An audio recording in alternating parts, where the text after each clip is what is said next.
Okay. We break the wheel together. Kit Harington, otherwise known as Jon Snow.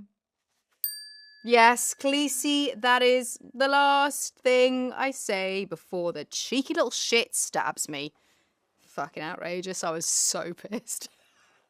I was absolutely livid. We break the wheel together. They wrote every single episode before we started filming the show. So we did the table reads of every single episode. And Kit hadn't read it because he wanted to be surprised. Or he's lazy. I question his method. But yeah, that last season, I read them all. I just landed from a holiday. And I was like, turned my phone on and went, bing! Of course, there it is. Went home, sat down and was like, did what I always do, which is I'll read them all the way through, and then found myself walking out of the house in a daze, like forgot my keys, forgot my phone, forgot everything, and just like walked for hours just to try and like assimilate what it was that I had to do that season. It was kind of super, super intense. Outside of the controversy around her actions, him killing me really bummed me out. Kinda rude. I gave that man everything. I burnt cities to the ground for him, for us, so we can do this. Break the wheel. I'm over it, clearly. I'm so over it. It's unreal. Livid. You always get a bit emotional at the end of every single shoot, but this was like, I don't know what's happening to me kind of crying. It was such a significant part of my life that it was the entryway to my career, that ending it and then COVID happening? Oh, baby. Existential crisis, here I come. It's taken me years to comprehend what it was. It's taken me years to comprehend what it meant. I meet as many people who haven't watched it as who have, so I'm just grateful that it happened. But I still can't quite wrap my head around it, if that makes sense. I'm grateful to her. She taught me a lot. Badass bitch. Badass bitch! Yep. Oh, it makes me want to cry. I'm not going to heal my heart and then give it to someone who's going to break it.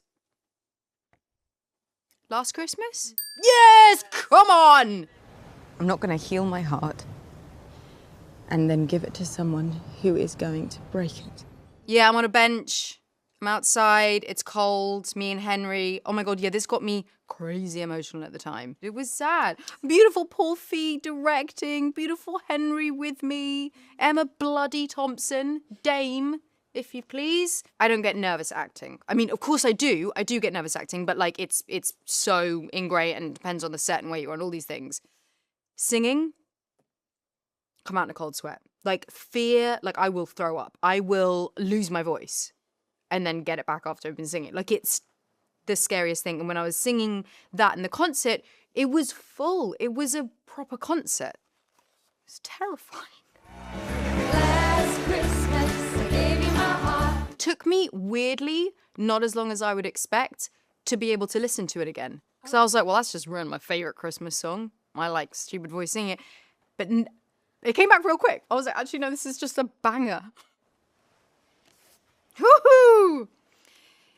I'm going to do this in an American accent. You look good. A little rough around the edges, but good. I think this is Han Solo. Am I correct? You look good. A little rough around the edges, but good. It was huge. It was a massive undertaking. This was like before, when there hadn't been as many spin-offs as there are now, where I feel like it's become much more normalized. It was like I'd like won, a ticket to Disneyland. They had the huge wraparound screens and you went into like warp speed. And when you were looking at the screens, it felt really cool. It was just long and intense. Listen. I know this is not, oh God, I'm going to cry. I know this is not how you would have chosen it, but I can make you happy. Me before you. Yeah. Oh my God, that one is really, that's like, I'm going to start crying. Oh my God. Listen, I know this is not how you would have chosen it, but I can make you happy. we're on the beach, and I've got the blue and thingy dress, and he's like, Louisa! Louisa! And I'm running away, but I'm not because I'd broken my hip.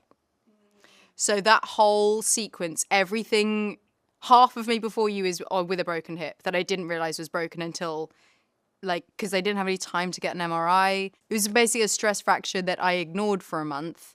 And then I was in a lift and the lift doors closed on me and turned it from a fracture to a break. And then I shot this scene. No, but me, Sam, and Thea, I hung out with them last week. Every month, this is wild when I say it out loud. Every month, for the last 10 years, we do a pinch punch text. Pinch punch first of the month. Slap and a kick for being so quick. But it never gets to that. And it's a competition. We do that, which then sparks a conversation. So we're like, we've been in touch consistently, and then we, like, I don't know, a bunch of times a year we'll go out for dinner. It's so funny, the more time that passes since Game of Thrones, the more people come up to me more for Me Before You. But yeah, that was really special. And that's what my bumblebee tattoo is for. So I got my dragons, like I needed remembering, and this guy from Me Before You. Thank you. You die, all right? You die. That's what happens. Oh, it's right there. What did I do? Terminator. You die. That's what happens. Yeah, that was intense. That was a super, super, super duper intense shoot where I learned how to shoot a grenade launcher. Really loud. There was a lot of me holding guns in moving vehicles, in helicopters, grenade launchers, proper gun training, which I didn't feel like I wanted to have that knowledge, but I do. But I got I slightly got obsessive with it. I got really quick at putting a gun together. Super fast. Yeah, me and Arnie. And I was so young. I was so young. That's like, honestly, when I think about this movie, I'm like, I remember a little tiny baby girl. A little tiny itty bitty little baby who's like, what's Hollywood? And then I found out.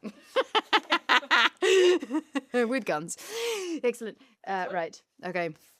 Everything is flammable once you light it on fire. Ponies. Ponies. I just said this. I didn't know it was coal was flammable. Everything is flammable once you light it on fire. And I remember that scene so well. We were just walking and walking and walking and walking, and it was Baltic. It was so cold. And so Hayley Lou Richardson is essentially my little sister. She's my little soul sister. She lives in my soul. She likes to do more takes than I do. That girl likes to do the takes. And she would always be like, don't hate me, but can we do it again? And this particular scene, ladies and gentlemen, oh, mama, my feet were hurting. It was cold. I was like, baby girl, there's only so many ways we can do this. The chance for me to work opposite a woman has been slim to none. So getting to do a TV show that is essentially a show about female friendship was kind of radical and amazing. Okay. Oh, well, this is obvious. All men must die, but we are not men. Khaleesi! What season? Good question. All men must die, but we are not men. I would guess 3 or 4. Oh, that's with that picture that I've signed 1,000 times. That guy. Classic line. 10 years of my life. Holy moly. Holy mackerel. I remember the audition process like second by second. Like it is ingrained in, it might be the last thing I see before I die. Like it was such a core memory. The audition speeches, it was the most badass speech. It was the final scene of the final episode of season 1. And yeah, heavy.